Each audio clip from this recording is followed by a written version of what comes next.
Evan had spent 6 years convincing himself that the past was behind him, until he saw the locket. A small silver heart, glinting under the fading sunlight, hanging around the neck of a little girl with golden hair and familiar blue eyes. His world tilted as realization crashed over him. He knew that locket. Because years ago, he had given one exactly like it to Selena. Evan Sterling had spent the last 6 years convincing himself that the life he had built was enough.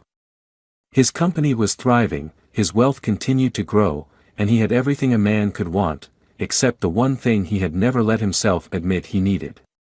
He had buried himself in work, in success, in control. It was easier that way. It kept him from thinking about the past, about what he had lost, about the woman who had disappeared from his life without a word. That evening, after another long day at the office, he decided to take a walk through the park near his penthouse. He rarely did things like this, but something about the stillness of the early evening, the sound of distant laughter, and the rustling leaves made him slow his pace. He wasn't sure why, but for the first time in years, he allowed himself to breathe. That was when he saw them. 2 little girls were playing near the fountain, their blonde hair catching the golden light of the setting sun. They looked identical, moving in perfect sync as they laughed and twirled in their dresses. Evan wasn't one to notice children, but something about them made him pause. There was something familiar in the way they carried themselves, in the way their bright blue eyes sparkled when they smiled. Then one of them turned toward him, and he saw it. A silver heart-shaped locket hung around her neck, glinting in the fading sunlight. His entire body froze. He knew that locket. Years ago, he had given an identical one to Selena. It had been a simple gift, a small token of his affection, but she had treasured it. She had worn it every day. His heart pounded in his chest as he took an unconscious step forward. The girls hadn't noticed him, too caught up in their game, but then a woman's voice called out to them from a nearby bench. "Lily, Sophie, it's time to go." Evan turned toward the voice, and his breath caught in his throat. Sitting on the bench, watching the girls with careful eyes, was Selena. She looked different, her once long hair now shorter, her face a little more tired, but there was no mistaking her. It was her. She was here. Alive. And with her were 2 little girls who looked exactly like him. The world around him blurred. 6 years. 6 years of silence, of believing she was gone, of trying to move on. And now, here she was, sitting only a few feet away with 2 daughters who had his eyes, his golden hair. His mind raced with questions, with disbelief, with anger. She had never told him. She had never given him the chance to know. Selena must have sensed his gaze because she looked up. Their eyes met, and in that moment, everything else disappeared. Shock flickered across her face, followed by something else, fear, hesitation, guilt. She knew. She knew that he had seen. She knew that there was no running from this.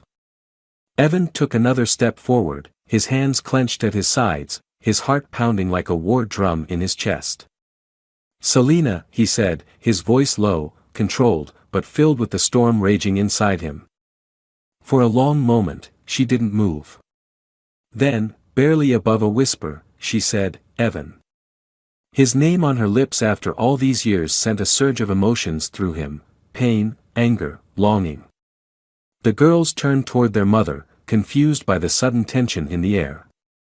And just like that, his entire world changed. He had spent 6 years believing he was alone. But he wasn't. Not anymore. Selena looked like she wanted to run. Evan could see it in the way her fingers twitched slightly, in the way her breath hitched just enough for him to notice. But she didn't move. She just sat there, gripping the edge of the bench as if it was the only thing keeping her grounded. Evan took another step forward, his eyes never leaving hers. The emotions surging through him were impossible to contain, anger, disbelief, confusion. But underneath it all was something deeper, something more painful. Betrayal. For 6 years, he had lived his life believing that Selina was gone, that whatever they had once shared was over. He had searched for her at first, desperate for an explanation, but after a while, he had forced himself to stop. He had convinced himself that she had left because she wanted to, that she had chosen to disappear from his world. And now he stood here, staring at two little girls who looked just like him, and he realized the truth. She hadn't just left. She had taken something from him. Mom. One of the girls, Lily, if he had heard correctly, looked up at Selina with innocent confusion. Who's that? Selina swallowed hard, her eyes darting between Evan and her daughters. Her voice trembled slightly, and then she let out a slow breath. He's an old friend. The words sliced through him. An old friend? That was what he was to her now.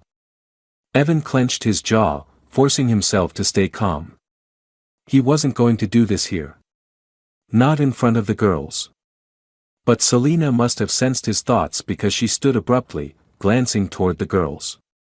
Why don't you two go play for a little while longer? Her voice was gentle but firm, and after a brief hesitation, the girls nodded and ran back toward the fountain. Evan barely waited for them to be out of earshot before he spoke. An old friend? His voice was low, controlled, but he knew she could hear the sharp edge of emotion beneath it. Selina pressed her lips together, looking away. What was I supposed to say, Evan? He let out a humorless laugh, shaking his head. How about the truth? How about telling them who I actually am? She flinched. Just for a second, but he saw it. Evan stepped closer, lowering his voice. Are they mine? Selina closed her eyes for a brief moment before opening them again. She didn't look away this time. Yes. The single word hit him harder than he had expected. He had already known, how could he not, when the resemblance was so obvious? But hearing it out loud, having her confirm it, made it real in a way that left him breathless. His fingers curled into fists at his sides. How could you not tell me? Selina exhaled slowly. Evan, not here. Please. He looked over at the girls. Lily was splashing water at Sophie, and they both erupted into giggles. They had no idea that the man standing only a few feet away was their father. Something about that thought made his stomach twist. He turned back to Selina. Then where? She hesitated, then reached into her bag and pulled out a small piece of paper. She scribbled something onto it and held it out to him. Meet me here in an hour. Evan took the paper without looking at it. His eyes remained locked on hers. You don't get to walk away from this, Selina. His voice was quiet but firm. Not this time. Selina nodded, and for the first time since he had seen her, she looked as broken as he felt. I know. Without another word, she turned and walked back to the girls, taking each of their hands in hers. She led them away, their blonde hair shining in the evening light, their laughter still lingering in the air. Evan watched them go, gripping the piece of paper so tightly that it crumpled in his palm. 6 years. 6 years of missing out on their lives. And now, he was going to find out why. Evan arrived at the address Selina had given him exactly an hour later. It was a small cafe tucked away on a quiet street, far from the towering skyscrapers and high-end restaurants he was used to. The place had a warm, inviting atmosphere, the kind that made people feel at home. But Evan wasn't here for comfort. As he stepped inside, his eyes immediately found her. Selina was sitting at a corner table, her hands wrapped around a cup of coffee, her gaze fixed on the window as if she was lost in thought. For a moment, he hesitated, watching her. She looked different than he remembered. The years had softened her, but they had also left their mark. There was something tired in her expression, something that hadn't been there before. He wondered if she saw the same thing in him. Taking a deep breath, he walked over and slid into the seat across from her. Selina glanced up, her fingers tightening slightly around the cup. You came, she said quietly. Evan let out a dry chuckle. Did you think I wouldn't? She exhaled, looking down at her coffee. I don't know what I expected. He studied her for a moment, then placed his hands on the table, leaning slightly forward. Start talking, Selena. No more excuses. No more avoiding. I need to know why. She swallowed hard, then slowly lifted her eyes to meet his. I was scared. Evan's jaw tightened. Of what? Of me? She shook her head. No. Of what telling you would mean. Of what it would do to you. To us. His fingers curled slightly against the table. You don't get to decide that for me. I know, she whispered. I know that now. Silence stretched between them, heavy and filled with all the things that had been left unsaid for 6 years. Finally, Selena let out a slow breath and straightened her shoulders. I found out I was pregnant after we broke up, she began, her voice steady but soft. I thought about telling you. I really did. But at the time, you were, she hesitated, searching for the right words. Evan already knew what she wanted to say. Consumed. Ruthless. Obsessed with his career. She didn't have to say it. He had been all of those things back then, and he had lost her because of it. I thought if I told you, you'd feel obligated, she continued. That you'd push yourself into being a father when you weren't ready. And I didn't want that for them. Evan clenched his jaw. You didn't even give me the chance to try. Selena's face softened, and for the first time, there was real regret in her eyes. I know, she admitted. And I'll never be able to take that back. Evan sat back in his chair, rubbing a hand over his face. He had spent years thinking she had walked away because she didn't love him enough to stay. He had never considered that she had left because she was trying to protect something. But it didn't make it hurt any less. His eyes met hers again.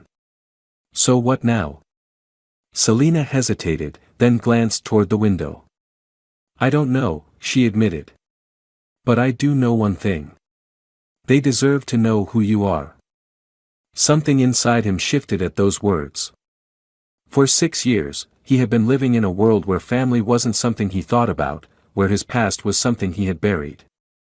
But now, he had 2 daughters.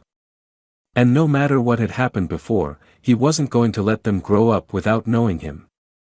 I want to meet them, he said firmly. Selena looked at him for a long moment, then nodded. Okay.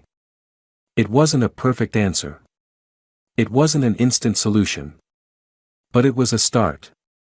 The next day, Evan stood outside a modest suburban house, staring at the front door. His heart pounded harder than it had in any boardroom, any negotiation, any high-stakes deal. He had faced ruthless competitors, made split-second decisions worth millions, and built an empire from the ground up. But nothing in his life had prepared him for this.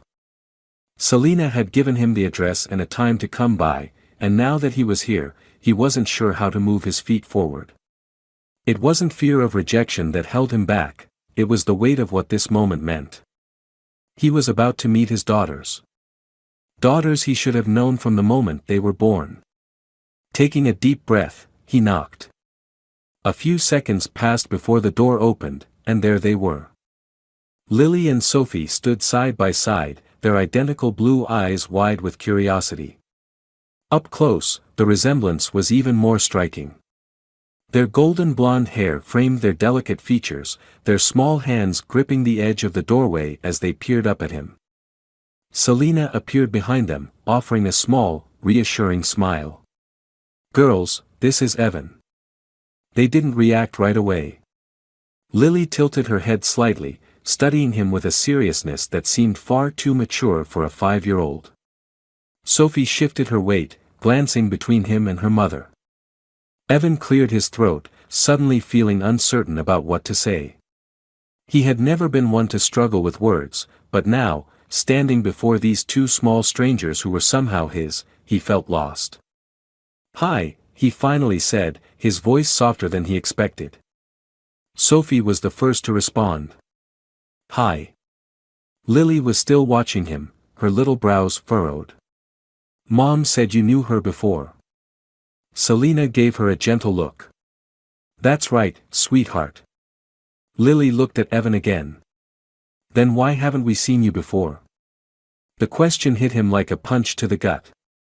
He opened his mouth, then closed it again, unsure of how to explain something so complicated to a child. Selina knelt down beside them, placing a comforting hand on Lily's back. "Because sometimes grown-ups make mistakes," she said softly.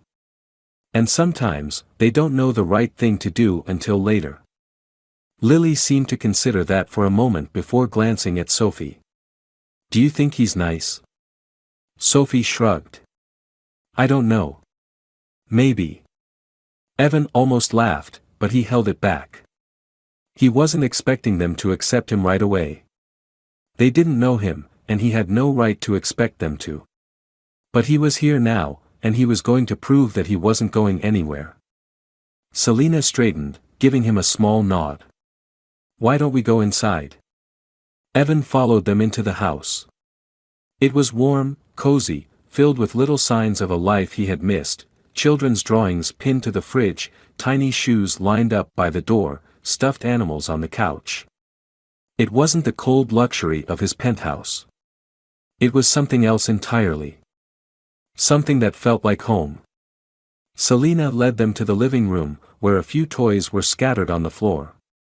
The girls climbed onto the couch, sitting close together as they watched him with cautious interest.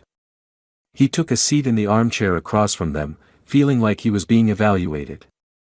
Sophie pointed at his wrist. "What's that?" Evan glanced down at his watch. "It's a watch." Sophie frowned. "It's very shiny." Lily nudged her. "Maybe he's rich." Selina let out a quiet laugh, shaking her head. "Girls, we talked about this." Evan smiled slightly. "It's okay. And yes, I guess you could say that." Sophie's eyes widened. "Do you have a big house?" "I do." Lily crossed her arms. "Bigger than this one?" "Yes." She seemed unimpressed. "Do you have a dog?" Evan hesitated. "No." Lily turned to Sophie. "Then I don't think it's that great." Selina covered her mouth to stifle a laugh, and Evan couldn't help but smile. He had no idea what he was doing, but for the first time in years, he felt like he was exactly where he was supposed to be. And that was a start. Evan sat in the armchair, watching as Lily and Sophie continued to eye him with cautious curiosity. He had expected some kind of emotional moment, perhaps excitement, or even immediate rejection. But instead, they were simply observing him, trying to figure out who he was and where he fit into their world. And he couldn't blame them. For 5 years, he had been nothing more than a stranger. They had grown up without him, built a life without knowing he existed. Now, in the span of a single day, he had gone from a nameless face to something more. Something they didn't quite understand yet. Selina sat on the couch beside the girls, her presence a quiet reassurance for them. She didn't push, didn't try to force a connection, and for that, he was grateful. Sophie was the first to break the silence. "If you're my dad, does that mean you have to be here all the time now?" Evan glanced at Selina before answering. "I'd like to be here as much as you want me to be." Lily narrowed her eyes slightly, as if trying to catch him in a lie. "But you weren't here before." Evan took a slow breath. "No, I wasn't. And I wish I had been." Lily tilted her head. "Why weren't you?" Selina shifted slightly, ready to step in, but Evan raised a hand. He needed to answer this himself. "Because I didn't know," he admitted. "Your mom didn't tell me." Sophie frowned. "Why not?" Selina cleared her throat. "Because I wasn't sure if it was the right thing to do at the time." Lily turned back to Evan. "And now?" Evan met her gaze, steady and certain. Now, I want to be here. I want to know you both. And I want you to know me. The room was silent for a moment as the girls processed his words. Sophie swung her legs over the edge of the couch, studying him. Do you like ice cream?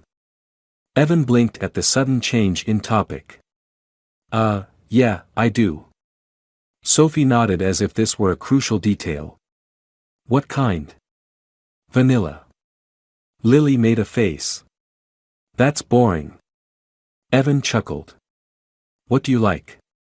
Chocolate chip cookie dough, Lily declared. Strawberry, Sophie added. Evan nodded seriously. Those are good choices. Sophie seemed satisfied with that answer and leaned toward Lily. He's not that bad. Lily sighed, crossing her arms. I guess. Evan looked at Selena, and she gave him a small, knowing smile. It wasn't much, but it was progress. Would you girls want to go out for ice cream sometime? He asked. Sophie's eyes lit up immediately, but she turned to Lily, waiting for her reaction. Lily hesitated, her fingers tapping against the fabric of the couch. Finally, she shrugged. Maybe.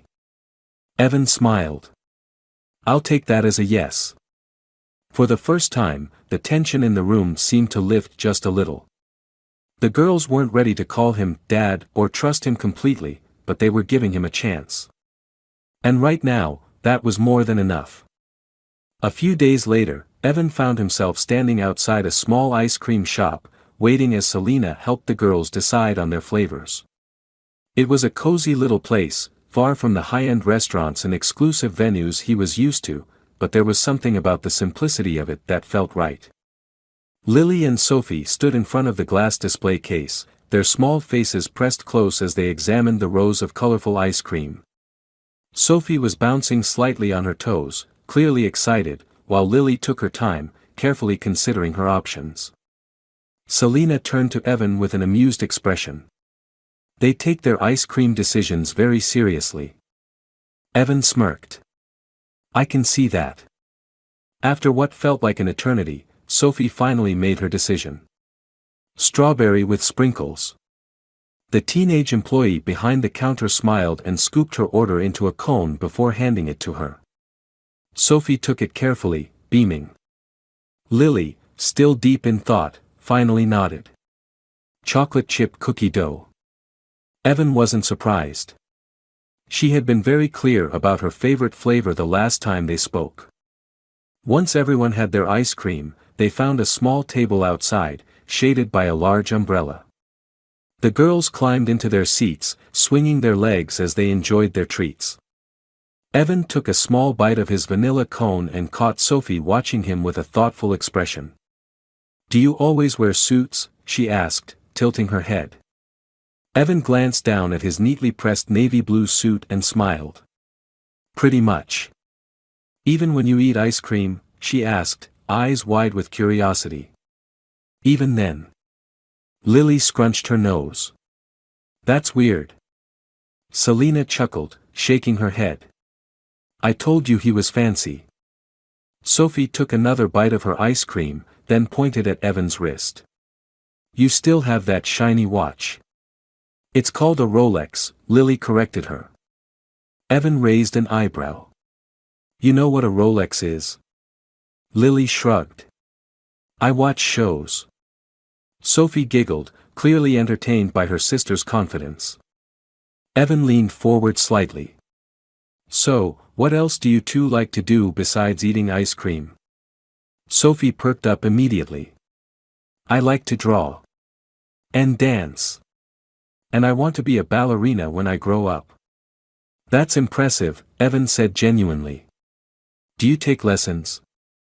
She nodded enthusiastically. Mom takes me every Saturday. Evan made a mental note of that.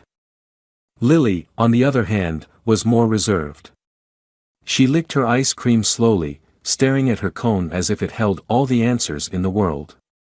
What about you, Lily? Evan prompted gently. She hesitated, then shrugged. I like books. Selina smiled. She loves stories. She's always reading something new. Evan's interest piqued. What's your favorite book? Lily finally looked up at him. I like adventure stories.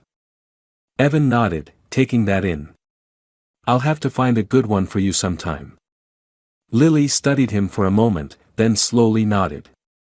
Sophie, meanwhile, had already moved on to another topic.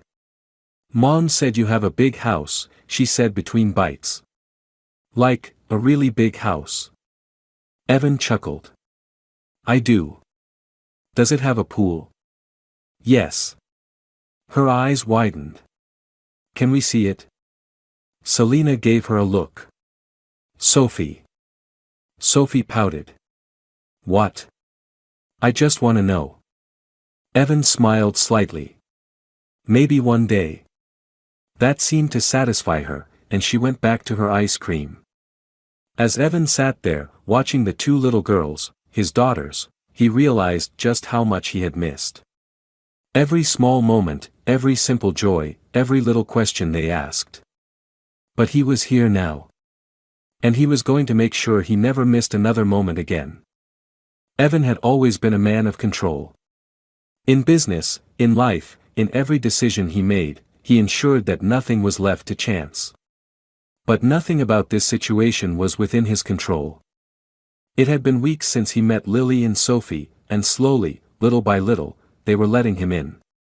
Sophie was the more open of the two, always asking questions, always eager to learn more about him. Lily, however, was still hesitant. She was observant, careful, and seemed to be waiting for him to prove himself in a way she hadn't voiced yet. He didn't blame her. She had spent 5 years without him. She had no reason to believe that he would stay. That was why, when Selina invited him over for dinner one evening, he didn't hesitate. He wanted to be there. He wanted to be a part of their world, not just a visitor passing through. When he arrived, the smell of something warm and familiar greeted him at the door. He had never been in Selina's home before, but it felt like her. Cozy, inviting, filled with small details that told a story about who she had become over the years. The girls were in the living room, sitting on the floor with a pile of books spread out in front of them. Sophie looked up first and grinned. You're here. Evan smiled. I said I would be. Lily glanced at him briefly before returning her attention to her book. Selina walked in from the kitchen, wiping her hands on a towel. Dinner's almost ready, she said, offering him a small smile. I hope you like homemade lasagna. Evan chuckled. I'll eat anything that's not from a business dinner. Sophie hopped up and grabbed his hand, pulling him toward the couch. You have to see this book. It has dragons and princesses and everything. Evan let her drag him to the floor, where she plopped down and flipped through the pages eagerly. Lily, however, kept her distance, her book still open on her lap. What are you reading? Evan asked, turning toward her. She hesitated before holding up the cover. It was a classic adventure novel, something he himself had read as a child. That's a great one, he said. I used to love that book. Lily glanced up at him. You read it? He nodded. More than once. The best part is toward the end. She narrowed her eyes slightly. No spoilers. Evan raised his hands in surrender. Wouldn't dream of it. For the first time, a small smile flickered on her lips before she looked back down at the pages. Selina called them to the table a few minutes later, and to Evan's surprise, the evening felt almost normal. They talked. They laughed. Sophie chattered about her ballet class. Lily shared a random fact about the book she was reading. Selina rolled her eyes when Evan teased her about her cooking skills, but there was warmth behind it. And then, after dinner, as Evan was helping clear the table, Lily suddenly spoke. Are you going to stay? The question caught him off guard. He turned to find her standing near the doorway, her small fingers twisting in the hem of her dress. Stay tonight? He asked carefully. She shook her head. No. Stay forever. Evan's throat tightened. He looked at Selena, who was watching quietly, not stepping in this time. This was between him and Lily. He crouched down so they were at eye level. I want to, he said honestly. More than anything. Lily studied him for a long moment, her blue eyes searching his. People leave, she finally said. His chest ached at those words. I won't, he promised. She hesitated, then slowly stepped forward and wrapped her arms around his neck. It wasn't tight. It wasn't desperate. But it was something. Evan closed his eyes for a brief second, letting himself take in the weight of the moment. He had spent his life building walls, making sure no one could hurt him. But right now, with his daughter's arms around him, he realized something. He wasn't afraid of being vulnerable anymore. Because for the first time in years, he had something worth holding on to. Evan had always thought success was measured by numbers, the size of his company, the wealth he accumulated, the power he held in every boardroom. But as he stood in the middle of Selena's living room, watching his daughters argue over what movie to watch, he realized that this was what mattered. It had been a month since that dinner, and everything had changed. Slowly, carefully, he had become a part of their world, not just a visitor but someone they expected to be there. He had rearranged his schedule, cut back on the late-night meetings, and spent more time here, where he wanted to be. Tonight, he had promised them a movie night. Selena sat on the couch, her legs tucked beneath her, watching as Sophie and Lily engaged in a heated debate. I picked last time, Sophie insisted, her arms crossed. No, you didn't, Lily argued. You picked the week before. It's my turn. Sophie pouted and turned to Evan. Dad, tell her I should pick. Evan froze for a second. She had called him Dad. It wasn't the first time, but every time it happened, it hit him in a way he wasn't prepared for. He met Selena's gaze, and she smiled softly before turning back to the girls. Well, he said, clearing his throat. What if we do both movies? One tonight, one tomorrow. Lily narrowed her eyes. What if you fall asleep? I don't fall asleep during movies. Selena snorted. That is a lie. Sophie giggled, and Lily smirked. Okay, but if you fall asleep, we pick the movie tomorrow. Deal, Evan said, holding out his hand. Lily shook it, satisfied. A few minutes later, they were all settled on the couch. Sophie curled up beside Selena, and Lily sat next to Evan, her legs tucked under a blanket. It was casual, easy, something he never would have imagined himself doing a year ago. Halfway through the movie, Lily's head slowly tilted onto his shoulder. He didn't move, barely even breathed, afraid that if he did, she would pull away. But she didn't. Instead, she sighed softly, like she had been holding in something for a long time. Evan glanced at Selena, who was watching with a quiet smile. She mouthed, "You're doing good." For the first time in his life, Evan believed that. It wasn't perfect. There were still things to figure out. But he had his daughters, and they had him. And he wasn't going anywhere. Not now. Not ever. The ending of this story is deeply emotional and fulfilling, not because everything is magically perfect, but because it feels earned. Evan begins as a man who believes he has lost everything that ever mattered, convincing himself that success is enough. But when he discovers the truth, that he has two daughters he never knew about, his entire world shifts. What makes this ending so powerful is that it doesn't rely on grand gestures or dramatic reconciliations. Instead, it focuses on small moments, Lily resting her head on his shoulder, Sophie calling him Dad for the first time, Selena giving him a look that says she finally trusts him. These quiet, intimate moments show real growth, real change. Evan doesn't get back the 6 years he lost, and he knows he never will. But he chooses to be present now, to stay, to prove to his daughters that he is someone they can rely on. The fact that Lily, the more cautious and guarded of the two, finally lets her guard down in the end is the clearest sign that he has truly become part of their lives. There's also an unspoken hope in his relationship with Selena. The story doesn't force a perfect romantic resolution, but it leaves room for something more.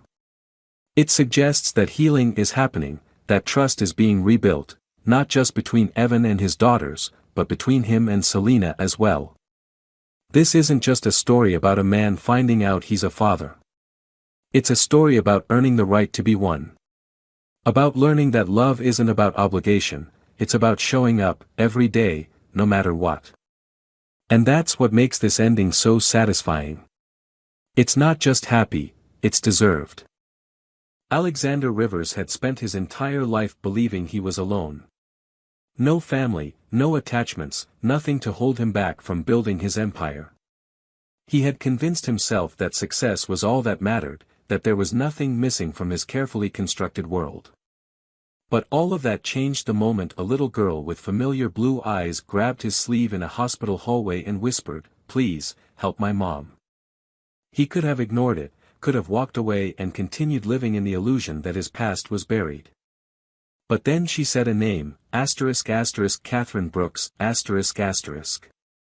And in that instant, his entire world came crashing down.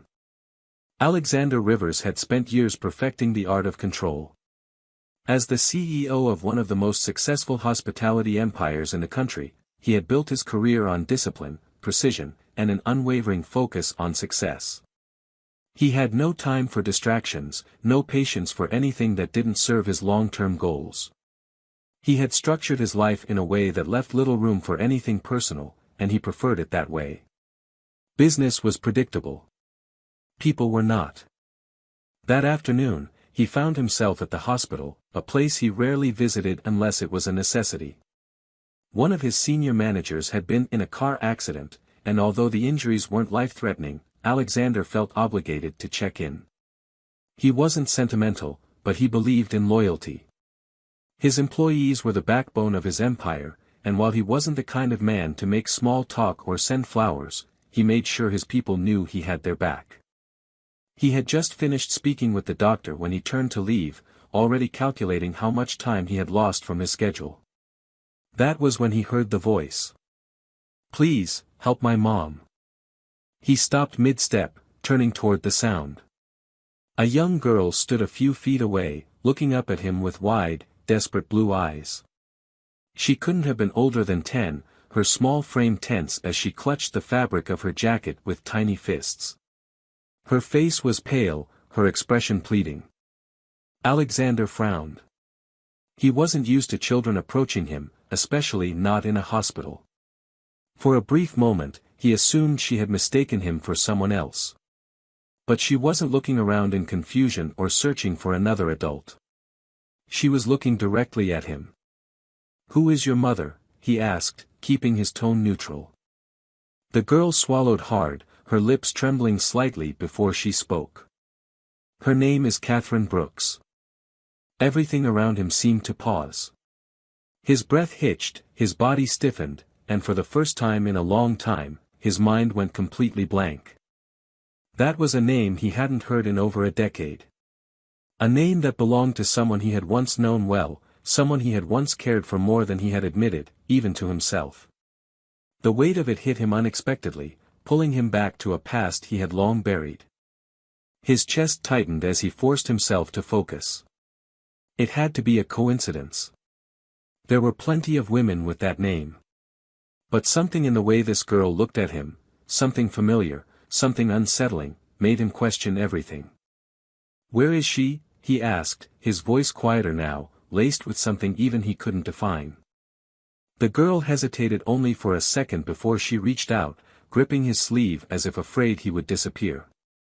"Please, you have to help her," she whispered. "She's really sick." Alexander felt a strange sensation settle over him, something between dread and urgency. He didn't know what he would find when he walked into that hospital room, but something told him that whatever it was, his life was about to change in ways he never could have anticipated. Without another word, he nodded and followed the girl down the hallway. As Alexander followed the girl down the stark white hospital hallway, he felt an unfamiliar weight settle in his chest. He wasn't a man prone to emotion, nor was he someone who dwelled on the past, but hearing Catherine's name had shaken something loose inside him. He kept his steps measured, his face unreadable, but inside, questions swirled faster than he could process them. The girl, small but determined, walked ahead of him with a purpose that didn't belong to someone her age. She held onto his sleeve tightly, as if she was afraid he might disappear. There was something eerily familiar about her, the shape of her face, the way her lips pressed together when she was nervous, even the sharpness in her blue eyes. He had seen that expression before, but he couldn't yet place where. They reached a room near the end of the hallway, and the girl finally released his sleeve. She hesitated, her fingers lingering near the door handle before she turned to face him. "She doesn't know I went looking for help," she admitted, her voice quiet. "She doesn't like asking for things." Alexander clenched his jaw, recognizing that trait all too well. He gave her a short nod, then watched as she pushed the door open and stepped inside. The moment he entered the room, time seemed to slow. Catherine Brooks lay in the hospital bed, her once vibrant presence dimmed by exhaustion. Her dark hair was pulled back loosely, her skin paler than he remembered, but even in her weakened state, she was still unmistakably her. She had barely changed, and yet, everything about the moment felt different. She looked fragile in a way he had never seen before. For a moment, he could do nothing but stare. Memories that had been locked away for years surged forward with an intensity he wasn't prepared for. Then, as if sensing his presence, Catherine slowly turned her head. Their eyes met, and the air in the room grew thick with everything unspoken between them. "Alex," she breathed, disbelief flickering across her face. His name on her lips sent an unexpected jolt through him. He had imagined running into her again under different circumstances, maybe in passing, maybe in another lifetime. But never like this. Never with a child, her child, standing between them, looking up at both of them with a mix of hope and uncertainty. He stepped forward, his voice controlled but laced with something unreadable. "What happened to you?" Catherine exhaled slowly, as if even speaking required effort. "Life happened." The girl, still standing at the side of the bed, placed a small hand on her mother's arm. "I brought someone to help, Mom," she said softly. "I brought him." Catherine's gaze flickered to her daughter before returning to Alexander. Something unreadable passed through her expression, shock, hesitation, regret. "I didn't expect to see you again," she admitted, her voice barely above a whisper. "I didn't expect to be here," he replied. "But it seems a lot of things have happened that I wasn't aware of." Catherine's fingers curled slightly against the blanket, her body tense in a way that told him she was bracing herself. Alexander exhaled, forcing himself to keep his voice steady. "Tell me the truth. What's going on?" Catherine hesitated, and for a moment, he thought she might refuse to answer. But then, she closed her eyes briefly before speaking. "I have a heart condition," she finally admitted. "It's gotten worse. The doctors say I need surgery, but you didn't tell anyone," Alexander finished, his voice sharper than he intended. Catherine looked away. "It's not that simple." The frustration building inside him was hard to contain. He had spent years ensuring that people who worked for him, people who barely knew him, never had to go through hardships alone. And yet, the one person he had once loved had chosen to face this battle without anyone by her side. Before he could say anything else, the girl spoke up again. "Mom, I didn't know what else to do," she said, her voice shaking slightly. "I didn't want to lose you." Alexander turned to the child again, watching as she gripped the fabric of her mother's hospital gown, holding on as if she could keep her safe just by being close. Something in his chest tightened. Catherine's eyes softened as she reached out, brushing a hand through the girl's light brown hair. "Sophia, sweetheart, I told you not to worry." "Sophia." Alexander's head snapped up at the name, realization crashing over him like a wave. He looked at Catherine, his voice quiet but demanding. "Who is she?" Catherine's hand stilled. Sophia turned her head slightly, confusion flickering in her blue eyes. "She's my daughter," Catherine answered carefully. The air felt like it had been sucked from the room. He swallowed hard, his mind racing, piecing together what should have been obvious the moment he walked in. He turned back to Sophia, studying her with a new understanding. His voice was barely a whisper when he finally spoke. "She's my daughter, isn't she?" Catherine didn't answer right away.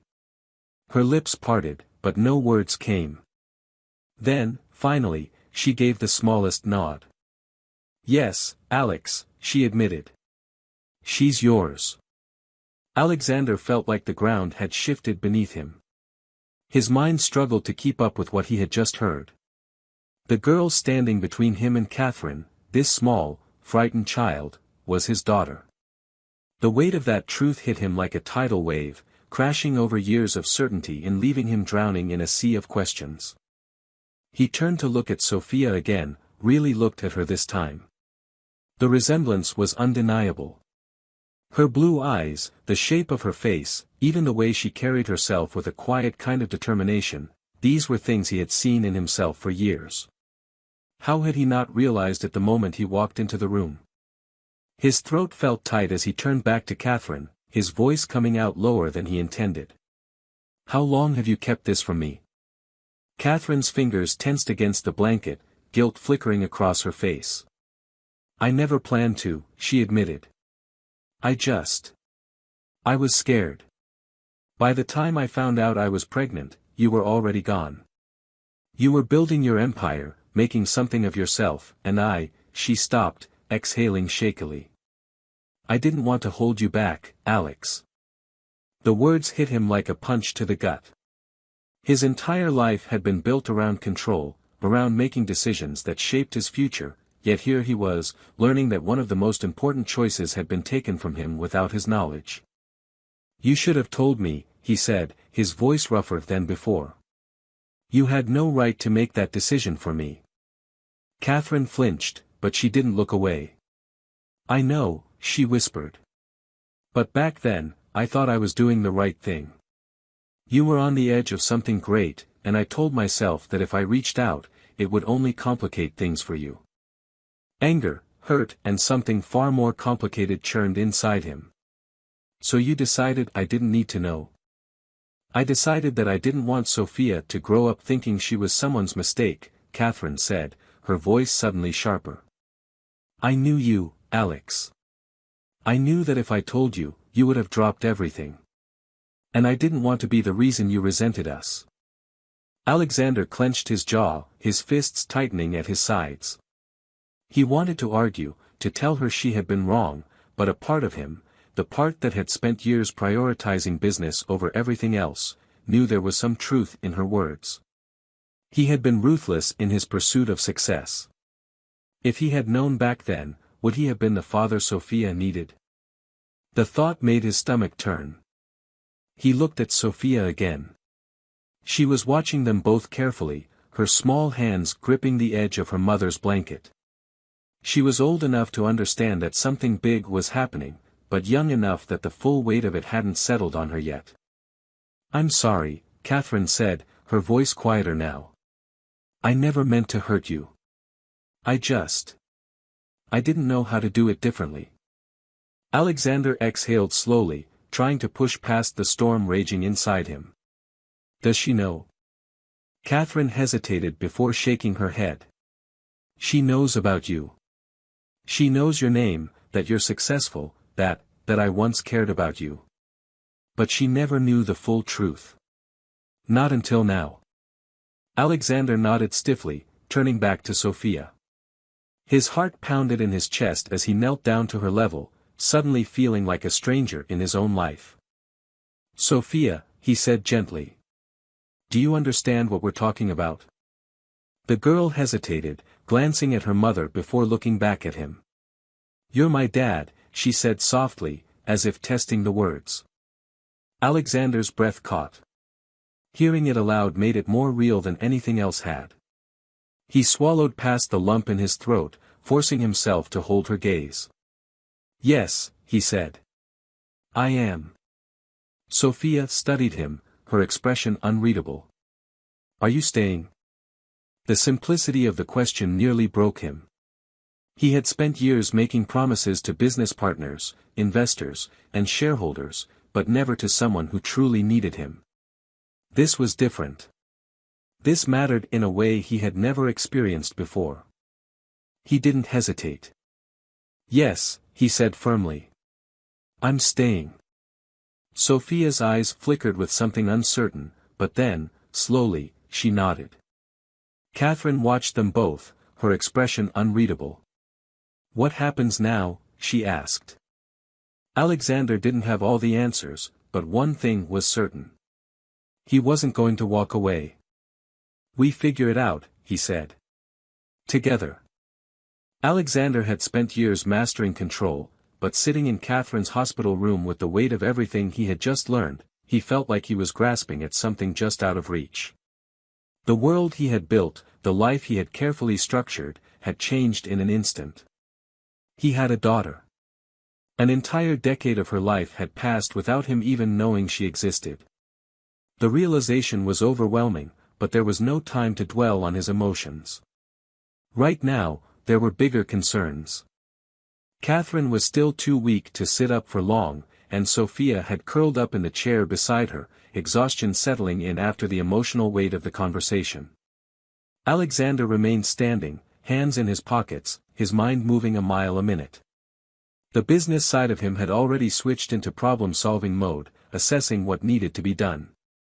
Catherine needed proper medical care, and if the doctors were saying surgery was necessary, he wasn't going to waste another second. "What's the next step?" he asked, his voice even but firm. Catherine blinked at him, as if not expecting the question. "What do you mean?" "For your treatment," he clarified. "I assume there's a plan." She exhaled, her gaze dropping to her hands. "The doctors want to schedule surgery within the next few weeks, but I was waiting on approval. I don't have the best insurance, and I've already used most of my savings on treatments to manage the symptoms." Alexander's jaw tightened.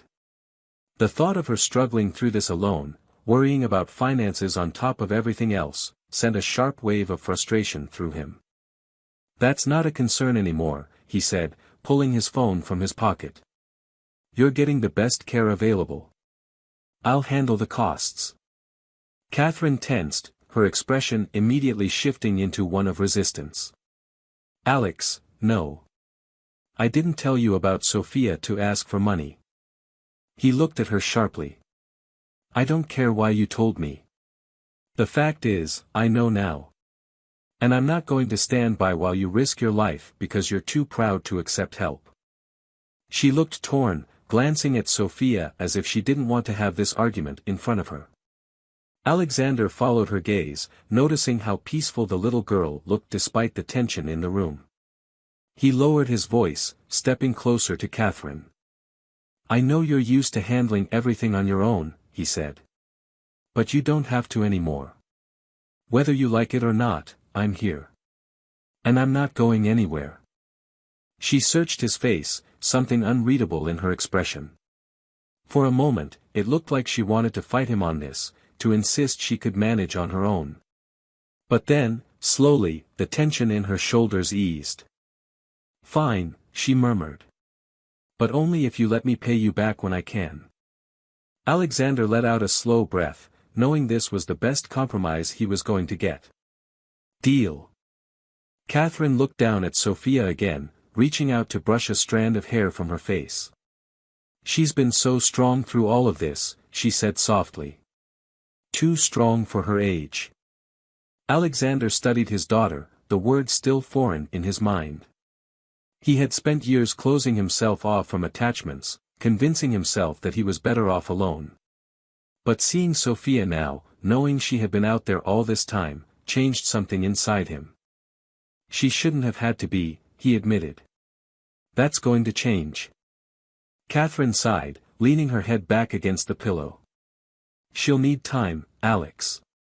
You can't just step in and expect everything to fall into place overnight. I don't, he said. But I can't ignore the fact that I've already missed too much time. I need to figure out how to make up for it. Catherine smiled faintly, exhaustion creeping into her features. You're already doing more than I ever expected. He didn't know how to respond to that. Part of him was still grappling with the fact that he had been left out of Sophia's life for so long, but another part of him understood. He had been a different man back then, driven only by ambition. Would he have been ready for fatherhood if Catherine had told him? He wasn't sure. But he was sure of one thing now. He wasn't going to miss another moment. As the room settled into silence, he pulled out his phone and made a few calls. By morning, the best doctors in the state would be reviewing Catherine's case, and arrangements would be made for the surgery. He had spent his life building a legacy through business, but none of it had ever felt as important as what he was doing now. He had always believed success was measured in power and achievement. But for the first time, he was starting to realize it was measured in something much greater. The following days passed in a blur of phone calls, medical appointments, and logistical arrangements. Alexander had wasted no time in pulling every string necessary to ensure Catherine received the best care possible. Within hours of making his first call, her case had been assigned to one of the top surgeons in the state. The operation was scheduled for the following week, and he had personally ensured that every aspect of her hospital stay would be covered, regardless of cost. Despite her initial resistance, Catherine had eventually relented, though he could see the struggle in her eyes every time another plan was put into place. She wasn't used to relying on anyone, and it was clear that the idea of accepting help, especially from him, was difficult. But she also knew she didn't have the luxury of refusing. Sophia needed her, and for that reason alone, she let him take control. Alexander had never been one to linger in hospitals, but now he found himself spending more time there than anywhere else. Every evening, after work, he stopped by to check on Catherine and spend time with Sophia. The first few visits had been awkward. Sophia, despite her initial desperation to help her mother, wasn't entirely sure how to act around him now that she knew who he was. She was polite, but cautious, as if unsure whether he was really going to stay. It frustrated him, not because he expected immediate acceptance, but because he knew that was a result of the years he had missed. He had always prided himself on being a man who could fix any situation, but this was different. This wasn't a business deal he could negotiate or a problem he could solve overnight. This was a relationship, fragile and uncertain, and for once, he had to learn patience. One evening, he arrived at the hospital later than usual. Meetings had run longer than expected, and by the time he made it to Catherine's room, she was already asleep. Sophia was curled up in the chair beside her bed, a book resting on her lap. She looked up as he entered, watching him carefully. "You're late today," she said, not accusingly, just stating a fact. Alexander nodded, stepping further into the room. "I had some work to finish. But I told you I'd be here, didn't I?" Sophia considered that for a moment before nodding. "Yeah. You did." He glanced at the book in her hands. "What are you reading?" She hesitated for a second before holding it up so he could see the cover. "It's a mystery book. Mom got it for me a while ago." Alexander pulled a chair closer and sat down. "Do you like mysteries?" Sophia shrugged. "Sometimes. I like trying to figure things out before the book tells you the answer." He smirked slightly. "That's a good skill to have. Knowing how to see the ending before it happens." She looked at him thoughtfully. "Is that how you got rich?" Alexander wasn't expecting the question, but he wasn't surprised by it either. Sophia was observant. She had probably heard things about him over the years, had likely formed her own opinions long before they ever met. Part of it, he admitted. I learned how to predict things, how to stay ahead. But sometimes, the best things in life aren't the ones you plan for. Sophia was silent for a moment, flipping the corner of a page absent-mindedly. You didn't plan for me, she finally said, her voice quieter than before. The words hit him harder than he expected. He exhaled slowly, leaning forward slightly. No, he said honestly. I didn't. But that doesn't mean I don't want to be here now. Sophia looked down at her book, her fingers tracing over the worn edges of the cover. I guess I just don't know what this means yet, she admitted. Alexander nodded, understanding. That's okay. We'll figure it out. She studied him for a long moment, then slowly, she shifted in her chair, sitting up straighter. Do you want me to tell you what the book is about? Something in his chest eased at the question. I'd like that. Sophia nodded, opening the book again. Okay. So, there's this detective, and he gets a case that seems simple at first, but then. As she started explaining the plot, Alexander listened, watching the way her face lit up as she spoke. It was a small thing, but it felt like a step forward. And for the first time, he let himself believe that maybe, just maybe, he still had a chance to be the father she deserved. The morning of Catherine's surgery arrived sooner than Alexander had expected. He had spent the past week ensuring that every possible precaution had been taken, that the best surgeons were on her case, and that Sophia would be taken care of no matter what happened. But despite all his planning, despite his relentless need for control, there was one thing he couldn't change, the uncertainty that came with waiting. He arrived at the hospital before dawn, stepping into Catherine's room just as the nurses were preparing her for the procedure. She looked up at him with tired eyes, but there was something softer in her expression than there had been before. Over the past week, she had slowly begun to accept his presence, no longer treating his involvement as something temporary. You're here early, she murmured, her voice slightly hoarse. I wasn't going to let you go into this alone, he said, moving closer to the bed.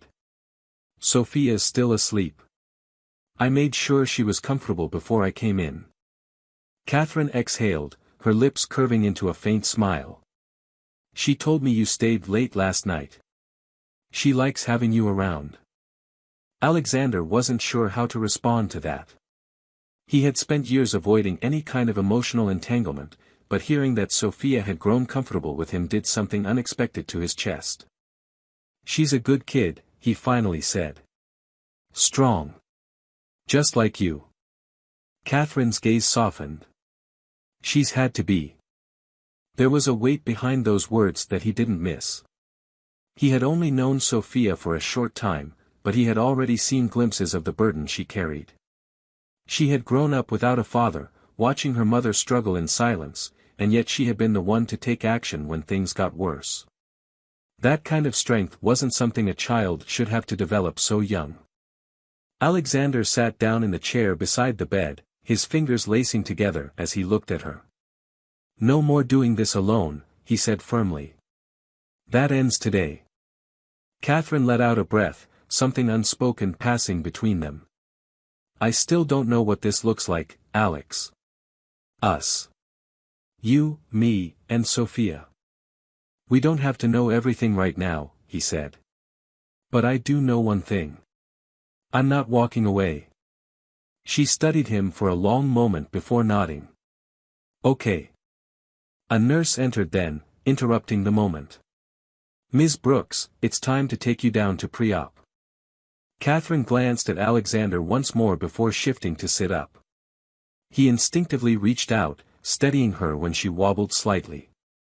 The touch was brief but grounding, a reminder of the history they shared. As the nurses helped her onto the stretcher, she looked up at him. Take care of her while I'm in there. You don't even have to ask, he said. She nodded, then allowed the nurses to wheel her out of the room. Alexander stood there for a moment, staring at the empty space where she had been, then took a deep breath before turning to leave. When he reached the waiting room, Sophia was already there, sitting in one of the chairs with her arms wrapped around her knees. She looked up as he approached, her blue eyes filled with unspoken worry. "Is she gone?" she asked. "They just took her in," he said, lowering himself into the chair beside her. Sophia stared down at the floor, fidgeting with the hem of her sweatshirt. She said she'd be okay, but what if something goes wrong? Alexander wasn't used to comforting people. He had spent his entire life focused on results, on logic, on numbers and business deals. But this wasn't something he could fix with money or power. This was his daughter, and she was scared. He reached out, resting a steady hand on her shoulder. "She's in good hands. The best doctors are with her. And no matter what happens, we'll get through it. Together." Sophia looked up at him, searching his face for something. After a moment, she exhaled and nodded. "Okay." They sat there in silence for a while, the hospital's fluorescent lights casting a dull glow over the room. For the first time in a long time, Alexander found himself in a situation where he wasn't in control. And yet, as he sat beside his daughter, waiting for news of Catherine, he realized something. Maybe some things weren't meant to be controlled. Maybe some things were just meant to be felt. The waiting felt endless. Time stretched in a way Alexander wasn't used to, every minute ticking by slower than the last. He had spent years making quick decisions, calculating outcomes, and controlling every variable in his life.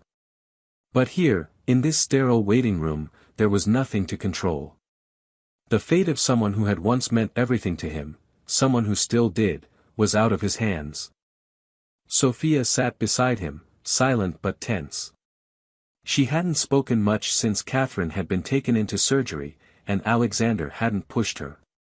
He could tell she was trying to hold herself together, but every so often, she would shift in her chair, hugging her knees tighter or playing with the sleeves of her sweatshirt, clear signs of the nerve she was trying to suppress. A nurse walked by, and Sophia's head snapped up, her eyes wide with anticipation, but the woman kept moving. He could see the flicker of disappointment cross her face before she quickly masked it. "She's going to be okay," he said, his voice quieter than usual. Sophia didn't look at him right away. Instead, she stared down at her sneakers, kicking them lightly against the chair's leg. "You don't know that," she murmured. Alexander exhaled. "No, I don't. But I do know that she's strong. And she has people fighting for her." Sophia glanced up at him then, studying him like she was still trying to figure him out. "Did you ever think about her after you left?" The question caught him off guard, though maybe it shouldn't have. He shifted slightly, leaning forward with his elbows on his knees. "I did," he admitted. "More than I let myself say out loud. There were times I thought about reaching out, but I convinced myself she had moved on. That she didn't need me anymore." Sophia frowned. "She never stopped needing you," she said, and there was no anger in her voice, just quiet sadness. "She just didn't want to get in your way." The weight of that truth settled over him, heavier than he expected. Catherine had always been independent, but he hadn't realized just how much she had sacrificed for his sake. "I should have been there," he said after a long pause. Sophia hesitated, then sighed. "You're here now," she said, as if that was enough for the moment. Alexander glanced at her again, seeing a depth in her that went beyond her years. She had been forced to grow up faster than she should have, carrying responsibilities no child should have to bear. And now, in the middle of this uncertainty, she was showing more resilience than some adults he knew. "You remind me of her," he said, and for the first time, he saw the hint of a smile tug at the corner of her lips. Before either of them could say anything else, the door to the surgical wing opened, and a doctor stepped out. Sophia shot to her feet, and Alexander followed, his heart pounding in a way that was entirely unfamiliar to him. The doctor gave them a reassuring nod before speaking. "The surgery was successful. Catherine is stable, and she's being moved to recovery now. She'll be groggy for a while, but everything went as planned." Sophia let out a shaky breath, her shoulders visibly relaxing. Can we see her? The doctor hesitated. She needs some time to wake up fully, but one of you can go in first. Just for a few minutes. Sophia immediately turned to Alexander, her expression determined. You go. He blinked at her, momentarily thrown off. Are you sure? She nodded. Yeah. I'll go in after. For a moment, he could only stare at her, surprised by how selfless she was, by how much she had already learned to put others before herself. He gave her a small nod before turning to follow the doctor down the hall. The beeping of the monitors was the first thing he noticed when he stepped into the room. Catherine looked fragile, paler than he had ever seen her, but she was breathing steadily. He moved closer, hesitating for a moment before sitting down in the chair beside her bed. He wasn't sure if she could hear him, but he spoke anyway. You scared the hell out of me, he murmured. But you made it through. Her eyelashes fluttered slightly, and after a moment, her eyes opened just enough to see him. Alex? Her voice was hoarse, barely more than a whisper. I'm here, he said, leaning forward. Everything went well. The doctor said you'll be okay. She gave him a weak smile, her hand twitching slightly against the sheets. Without thinking, he reached out, covering her fingers with his own. You stayed, she murmured. He tightened his grip slightly. Of course, I did. She let out a slow breath, her eyes drifting closed again, but the faintest smile remained on her lips. And for the first time in a long time, Alexander felt something shift inside him, something real, something that had nothing to do with business or power. Something that felt like home. Catherine's recovery was slow but steady. The doctors were optimistic about her progress, and within a few days, she was able to sit up and hold longer conversations without struggling for breath. Alexander had made sure she had everything she needed, from private nurses to round-the-clock care, and he didn't leave the hospital unless it was absolutely necessary. Sophia had been her mother's constant companion, but she had also started to warm up to Alexander in ways he hadn't expected. At first, their conversations had been brief and careful, as if she was still trying to decide if she could trust him. But over time, she had started to talk to him more, ask him questions, and even include him in small moments that had once belonged only to her and Catherine. One afternoon, Alexander arrived at the hospital to find Sophia sitting beside her mother's bed, quietly reading aloud from a book.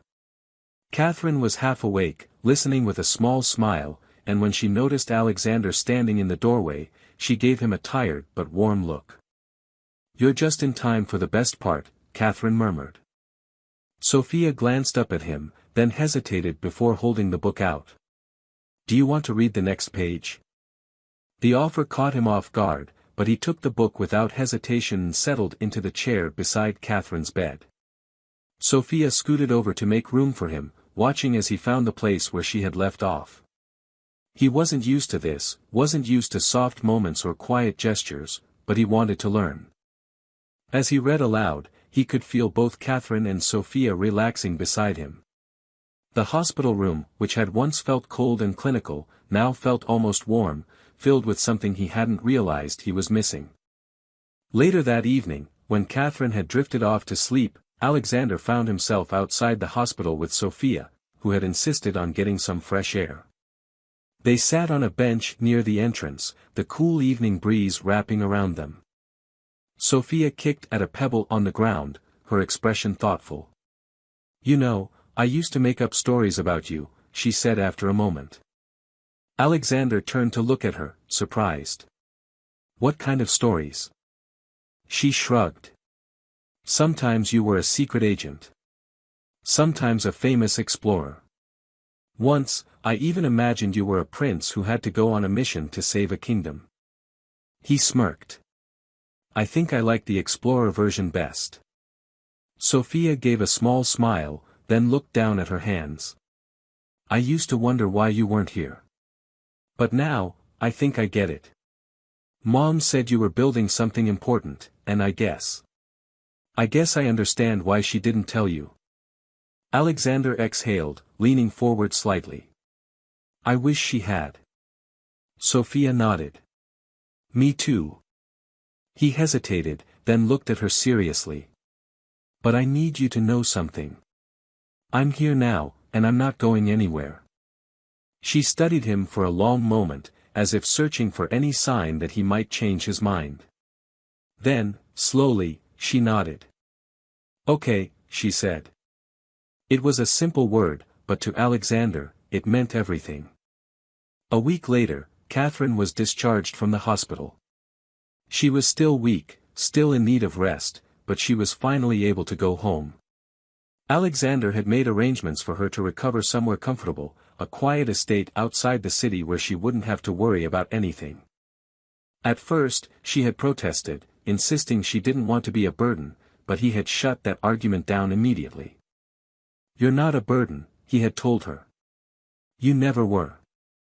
Now, as he helped her settle onto the couch in the sunlit living room of the house, she sighed in contentment.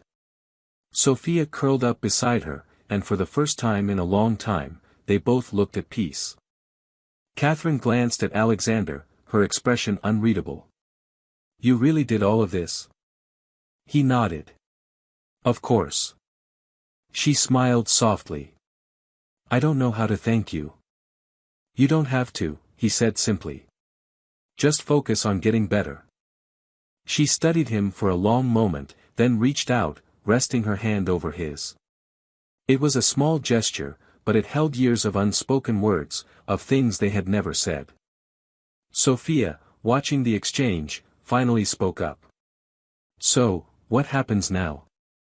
Alexander looked at her, then at Catherine, and for the first time, he didn't feel the need to have a perfectly planned answer. Now, he said, we figure it out. Together. Catherine smiled, and Sophia gave a small nod, as if deciding she was okay with that answer. And as Alexander sat there, surrounded by the family he never knew he had, he realized that for the first time in his life, he wasn't thinking about the future or the past. He was just here, in this moment, exactly where he was meant to be.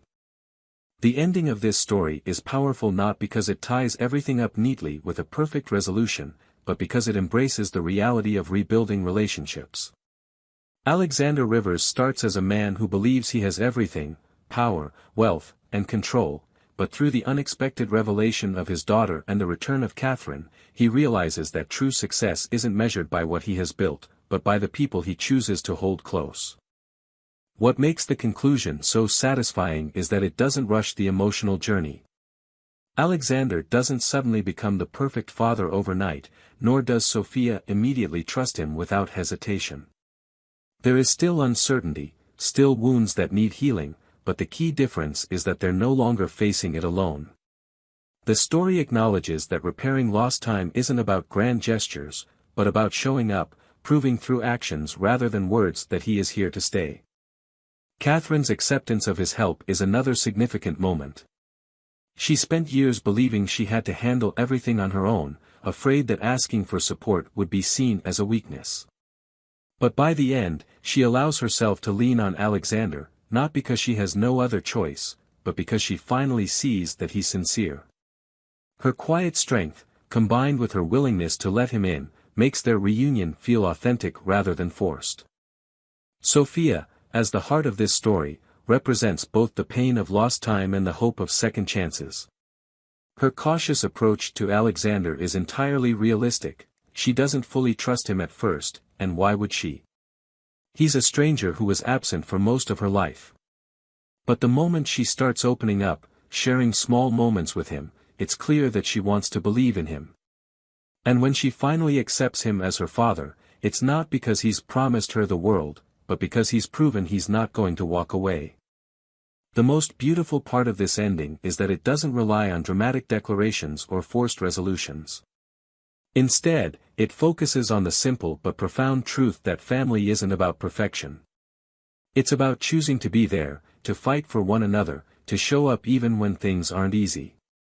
Alexander doesn't just gain a daughter, he gains a new purpose, a reason to redefine what matters most. The final scene, where he admits he doesn't have all the answers but is willing to figure it out together, is the perfect way to close this chapter of his life.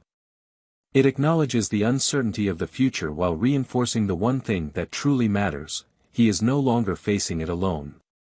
And that, more than anything, is what makes this story not just moving, but deeply meaningful.